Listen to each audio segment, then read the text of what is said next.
Zanil stood by the tiny stove in her modest Soweto home, stirring a pot of watery porridge. The aroma of festive meals wafted from neighboring houses, a bittersweet reminder of what she couldn't provide for her children. Her eldest, 12-year-old Tabo, and 8-year-old Ayanda sat at the wobbly table, their eyes betraying the excitement they tried to suppress. Christmas was only days away, but the season brought more worry than joy for Zanil. As she set their modest meal on the table, Tabo's face lit up with an idea. "Mama, maybe I can do some odd jobs today," he offered. Zanil shook her head, smiling sadly. "It's too dangerous, my boy. You're just a child." She tried to mask her despair, but Tabo could see through it. Despite their struggles, Zanil's love for her children remained unwavering, and she silently prayed for a miracle to brighten their Christmas. Unusually cold weather gripped Soweto that evening, and for the first time in years, snow began to fall. Tabo and Ayanda, wrapped in their threadbare blankets, rushed outside to feel the rare flakes on their skin. Laughter filled the air as they danced in the street with other children. Zanil watched them from the doorway, a bittersweet smile on her face. She thought about her late husband, Saifo, who used to dream of taking the family to see snow in the mountains. Her reverie was broken when Tabo called out, "Mama, come see. The whole street looks magical."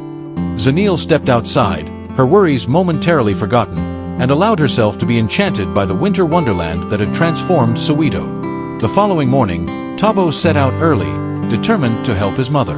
As he walked through the snow-covered streets, he noticed a worn bag partially buried beneath a bench at the park. Curious, he approached it cautiously, looking around to ensure no one was watching.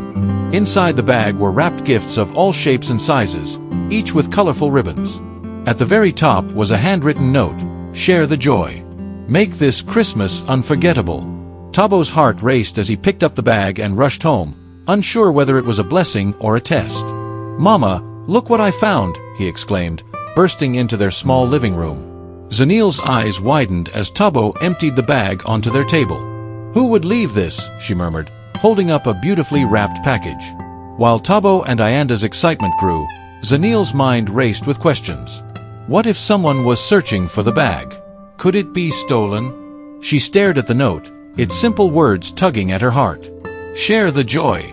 Was this a sign? Torn between keeping the gifts for her children and honoring the note's message, Zanil decided to seek advice from her neighbor, Gogo Dinio, a wise elderly woman who often served as the community's confidant. When Zanil explained the situation, Gogo Dinio's eyes lit up. "This is no ordinary bag," she said, running her fingers over the note. "It's a blessing, my child. But blessings grow when they are shared." Her words resonated with Zanil, but fear still lingered. "What if it's a mistake, Gogo? What if someone comes looking for it?" Zanil asked. The old woman chuckled softly. "Kindness never goes unnoticed. Share the gifts, and watch how the spirit of Christmas transforms your community." Inspired, Zanil resolved to distribute the presents, starting with her neighbors who needed them most. That evening, Zanil and Tabo selected a small gift wrapped in red paper. "This one will be for the Makonas," Zanil decided. The Makona family lived down the street, and their youngest child had been ill for weeks. Ayanda skipped alongside them, eager to help. When they arrived, Mrs. Makona opened the door, her face lighting up at the sight of the gift. "A Christmas present? For us?" she asked, tears welling in her eyes. Zanil simply smiled and handed over the package. "Merry Christmas," she said softly. Walking back home, Zanil felt a warmth in her heart she hadn't felt in years. By the next morning, whispers of Zanil's mysterious gifts had spread through the neighborhood. Children peeked around corners, hoping to catch a glimpse of the Christmas angel, as they called her. Tabo beamed with pride, but Zanil felt a mix of joy and anxiety. What if someone accused her of stealing the gifts? To ease her fears, Zanil decided to keep her deliveries anonymous. She and her children would leave gifts on doorsteps late at night, ensuring the magic of Christmas remained intact. "We'll be like Santa Claus," Tabo joked, and for the first time in months, Zanil laughed. As they continued their secret deliveries, Zanil noticed a shift in her children. Tabo and Ayanda seemed more hopeful, their laughter filling the house. They worked together to select gifts and decide which families would receive them next. One night, after a delivery to a struggling widow and her 2 sons, Ayanda asked, "Mama, why do we share the gifts?" Zanil knelt down and held her daughter close. "Because giving makes our hearts full," she said. Ayanda nodded solemnly, her young mind beginning to grasp the power of kindness. While out on one of their secret deliveries, Tabo noticed a man in a long coat watching them from across the street. He tugged at Zanil's sleeve, whispering, "Mama, that man is following us." Zanil's heart raced as she quickened her pace. When they reached home, Zanil peeked out the window to see the man lingering near their street. Who was he? And why was he interested in their activities? Determined to protect her children, Zanil decided to be more cautious. Zanil shared her concerns with Gogo Dinio, who listened intently. "Maybe this man is connected to the bag," Gogo suggested. "Or perhaps he's simply curious about the joy you've been spreading." The old woman's words offered little comfort, but Zanil resolved to find out more about the bag's origin. Meanwhile, Tabo decided to investigate on his own. He returned to the park where he had found the bag, hoping for clues. Instead, he found another note tucked under the bench. "Keep going. You're doing well." The man in the long coat became a regular sight around the neighborhood. He never approached Zanil directly, but seemed to observe her from a distance. Tabo grew restless, determined to uncover the man's intentions. "Mama, I think he knows about the bag," he said one evening. Zanil decided to confront him. Leaving the children at home, she approached him cautiously on the street. "Excuse me, sir. Can I help you?" she asked, her voice steady despite her racing heart. The man's face softened, and he replied, "Perhaps I'm here to help you."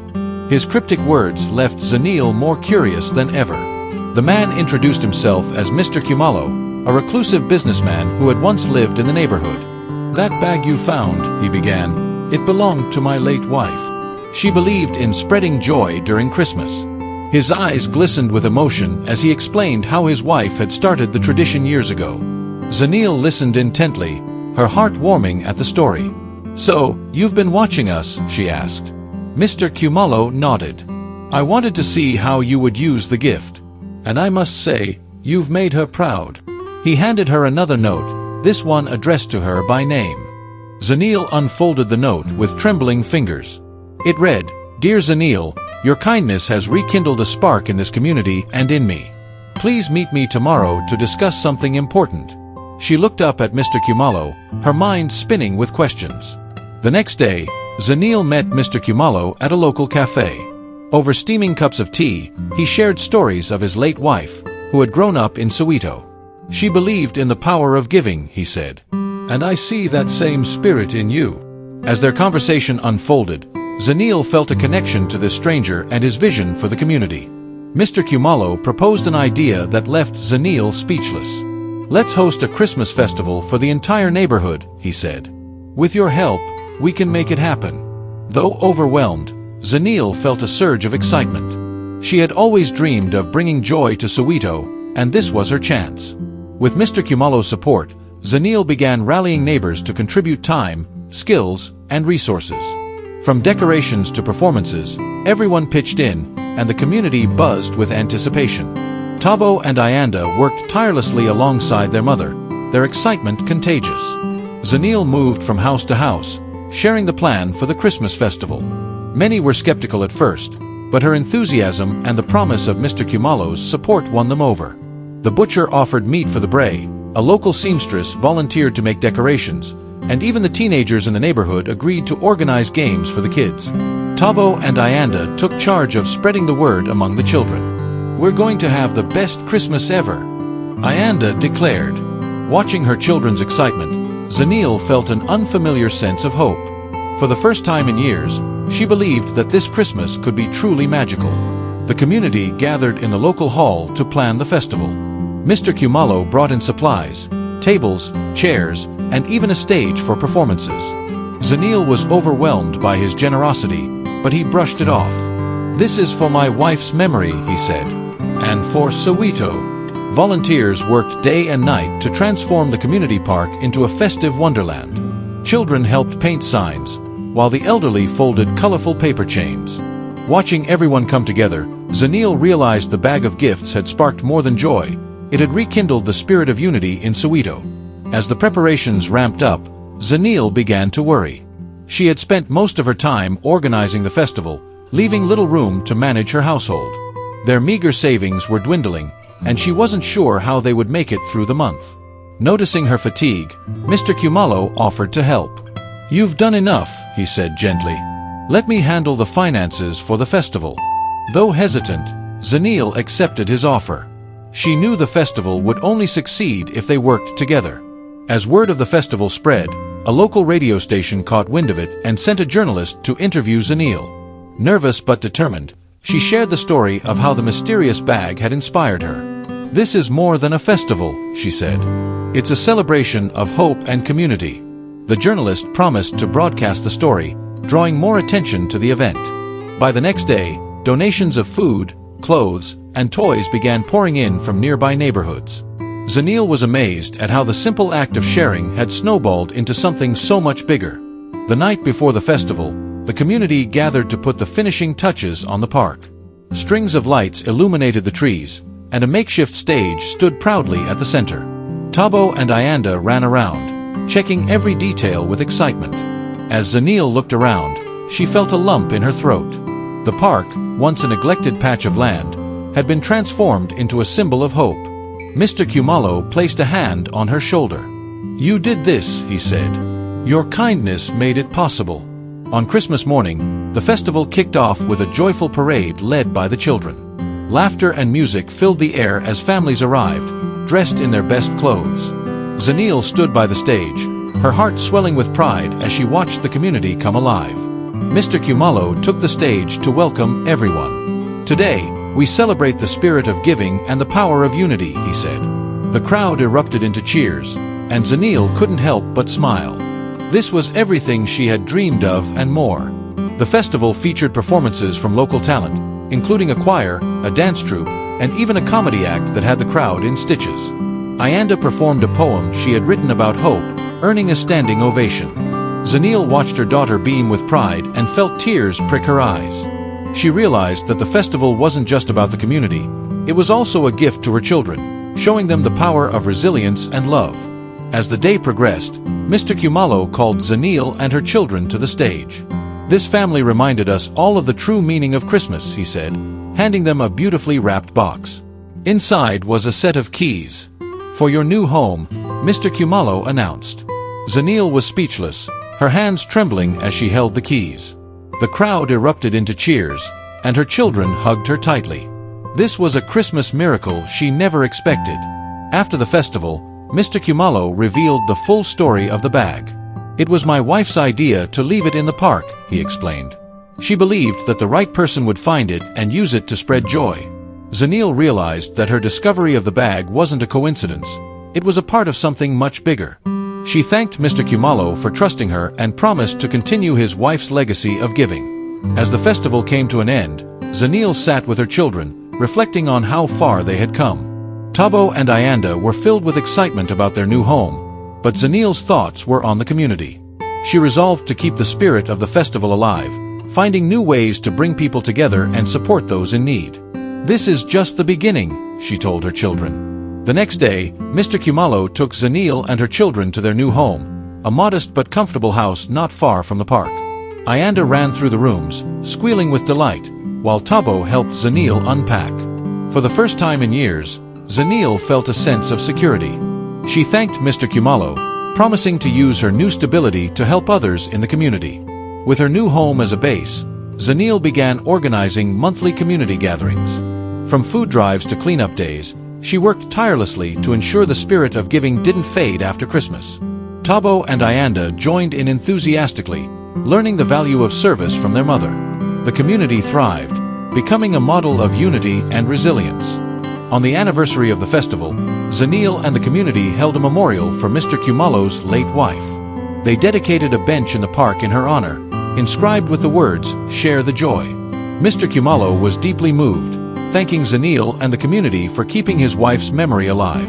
Zanil felt a profound sense of fulfillment, knowing they had honored the woman who had started it all. The Christmas festival became an annual event, growing bigger each year. Zanil took charge of organizing it, ensuring that no family in Soweto felt forgotten during the festive season. Tabo and Ayanda became leaders in their own right, inspiring the next generation to give back. The festival wasn't just an event, it was a celebration of the community's journey from struggle to hope.